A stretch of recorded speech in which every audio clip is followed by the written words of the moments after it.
afternoon everyone. This is Shahnaz, your social teacher. In our previous class, we study about satellite and moon. हमने अपनी पिछली class में satellites और moon के बारे में पढ़ा था. Our today's topic is asteroids. आज का हमारा जो टॉपिक है वो क्या है? एस्टेरॉइड्स. ये एस्टेरॉइड्स क्या होते हैं, कैसे दिखते हैं, आज मैं आपको इसी से रिलेटेड बताती हूँ. Between the orbits of Mars and Jupiter, thousands of planets like small bodies revolve around the sun along with the planets. Mars कहते हैं मंगल ग्रह एंड जुपिटर बृहस्पति. सो मंगल और बृहस्पति ग्रह की कक्षाओं के बीच छोटे पिंड जैसे कि ग्रह होते हैं, सूर्य के चारों ओर चक्कर लगाते हैं. ये एस्टेरॉइड्स या फिर प्लैनेटॉइड्स कहलाते हैं. क्या कहलाते हैं ये? एस्टेरॉइड्स या फिर प्लैनेटॉइड्स. Many believe that these are pieces of some planets. कुछ बिलीव करते हैं कि ये कुछ प्लैनेट के पीसेस होते हैं, यानी कुछ प्लैनेट के टुकड़े होते हैं which exploded a long time back, जिन्होंने लंबे समय के बाद वापस विस्फोट किया है. The largest asteroid is Ceres. सबसे बड़ा जो एस्टेरॉइड के नाम से जाना जाता है, जिसको सबसे बड़ा एस्टेरॉइड मानते हैं, तो वो है Ceres. सो अब मैं आपको दिखाती हूँ कि एस्टेरॉइड्स दिखने में कैसे होते हैं. ओके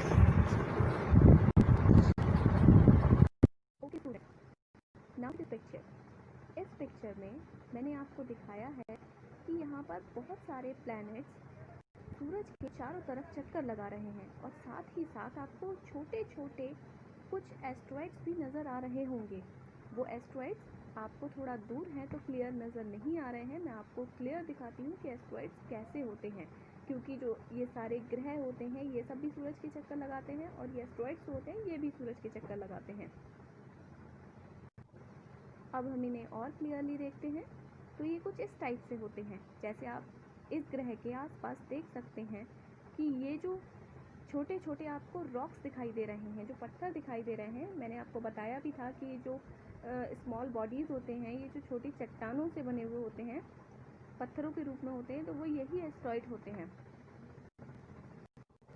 इस पिक्चर में आप क्लियरली देख सकते हैं वो हमारी अर्थ है और उसके पास आपको जो नज़र आ रहा है वो है हमारा एस्टेरॉइड्स. एस्टेरॉइड्स को हम उपग्रह के नाम से भी जानते हैं या फिर छोटे तारे के नाम से भी जानते हैं. तो आई थिंक अब आपको क्लियर हो गया कि एस्टेरॉइड कैसा दिखता है और ये कहाँ पर चक्कर लगाते हैं या हमारी जो यूनिवर्स है उसमें ये कहाँ पर होते हैं. सो अब हम अपने नेक्स्ट पॉइंट के बारे में पढ़ते हैं.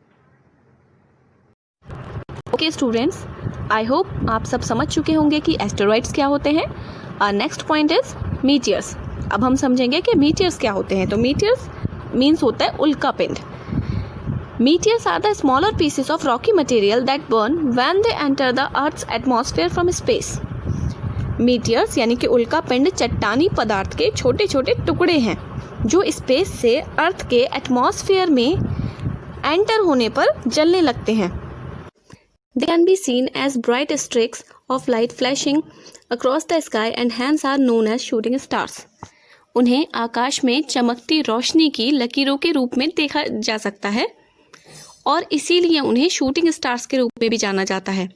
जैसे कभी कभी आसमान में आपने भी एक चमकती हुई लाइन देखी होगी जो कभी कभी आपको ऐसा लगता है कि जैसे टूटता हुआ तारा जिसे आप कहते हैं, तो वो हमारे क्या होते हैं? मीटियर्स. Next point is meteoroids. Meteoroids क्या होते हैं? Okay students, this is the picture of मीटियर्स.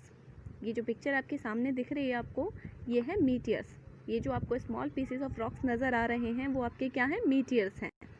मीटियर्स में क्या होता है कि जब ये हमारी अर्थ के एटमॉस्फेयर में एंटर करते हैं तो ये बर्न होने लगते हैं. जैसा कि मैंने आपको चैप्टर में भी बताया, वो किस तरीके से बर्न होते हैं ये मैं आपको दिखाती हूँ. ये स्पेस से अर्थ के एटमॉस्फेयर में एंटर होते हुए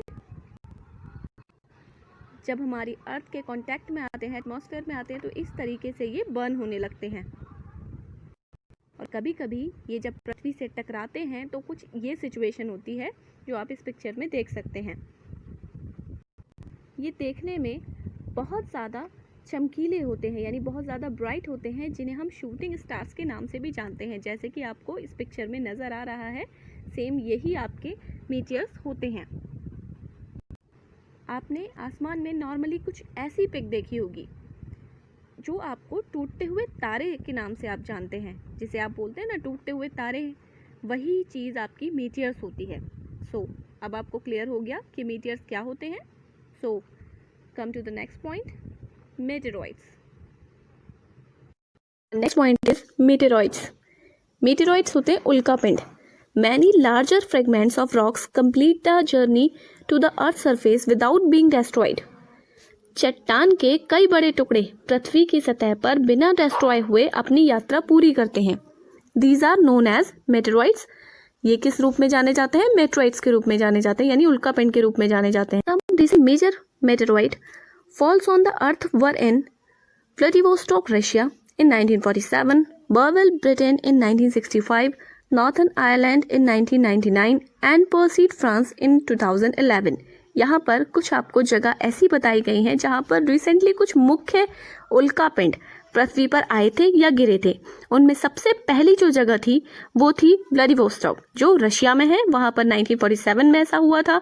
एंड बर्वेल, ब्रिटेन में 1965 में, नॉर्थर्न आयरलैंड में 1999 में, एंड पर्सीड, फ्रांस में एक जगह है पर्सीड, वहाँ पर 2011 में यही सिचुएशन हुई थी कि वहाँ पर मेटेरॉइड्स जो होते हैं वो वहाँ पर पृथ्वी पर गिरे थे। अब ये होता किस सिचुएशन में है ये मैं आपको कुछ पिक्चर्स के थ्रू क्लियर करूँगी। Okay students, see this picture. This is the picture of meteoroids. ये जो पिक्चर आपके सामने है ये है मेटेरॉइड्स की पिक्चर, यानी कि इसमें आपको जो चट्टानों के छोटे छोटे पार्टिकल नज़र आ रहे हैं या कुछ बड़े नज़र आ रहे हैं वो आपके क्या हैं? मेटेरॉइड्स। इसमें क्या होता है कि जो बड़े पीसेस होते हैं वो जब पृथ्वी के कांटेक्ट में आते हैं या इसके एटमॉस्फेयर में आते हैं तो वो आपस में टकरा करके या जो बर्न होने के बाद टकरा कर क्या होते हैं? छोटे छोटे पार्टिकल्स में डिवाइड हो जाते हैं। बट उसमें कुछ ऐसे होते हैं जो बिना डिस्ट्रॉय हुए पृथ्वी तक पहुंचते हैं और वही आपके मेटेरॉइड्स कहलाते हैं। See this picture. ये कुछ इसी टाइप का मेटेरॉइड है जो बिना डिस्ट्रॉय हुए पृथ्वी तक पहुंचा। सो ये उसी की एक पिक्चर है। Next point is comets. Comets क्या होते हैं? Comets are balls of dust and frozen gases held together by ice particles that revolve around the sun in elongated orbits. धूल के कणों और जमे हुए गैसों के गोले होते हैं कॉमेट्स, जो बर्फ के कणों द्वारा एक साथ रखे जाते हैं, जो कि क्या करते हैं? सूरज के चारों तरफ चक्कर लगाते हैं। The ice changes to gas when it comes near the sun. जो बर्फ होती है वो सूरज के करीब आने पर वो गैस में बदल जाती है। The vaporized part forms a long tail of gas and fine dust.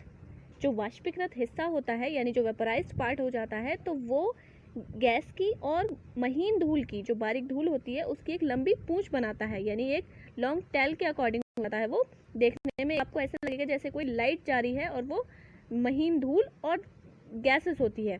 The most famous comet is Halley's comet. सबसे फेमस कॉमेट हेलीज का कॉमेट है, यानी हेलीज कॉमेट के नाम से जिसे जाना जाता है वो सबसे ज़्यादा फेमस कॉमेट है। Which appears in the sky every 75 to 76 years. जो आसमान में हर बार 75 से 76 साल के बीच में नज़र आता है, यानी एवरी या तो 75 ईयर्स के बाद नज़र आता है या 76 ईयर्स के बाद नज़र आता है। सो ये तो था हमारा कॉमेट्स। इससे पहले आपके I think asteroids, मीटियर्स and meteoroids आपको ईजिली समझ आ चुके होंगे। उसी की तरह मैं आपको इसकी भी पिक्चर्स दिखाती हूँ कि ये किस टाइप के होते हैं। ओके स्टूडेंट्स, अब हम बात करेंगे कॉमेट्स के बारे में। कॉमेट्स कैसे होते हैं या कहाँ पाए जाते हैं? जैसे आप बहुत छोटे छोटे पार्टिकल्स देख सकते हैं जो कि मैंने आपको बताया कि डस्ट और जमी हुई गैस के गोले की तरह दिखाई देते हैं, वही आपके क्या कहलाते हैं? कॉमेट्स। ये हमारा पूरा यूनिवर्स है, इसमें सभी ग्रह एक दूसरे के सूरज के चारों ओर चक्कर लगा रहे हैं। तो इसी में एस्ट्रॉइड भी पाए जाते हैं, मेटियर्स भी होते हैं और मेटेरॉइड्स भी होते हैं। उसी में आपके कॉमेट्स भी पाए जाते हैं। तो इसी के साथ मैं आपको दिखाती हूँ कि कॉमेट्स किस टाइप से होते हैं। See this picture.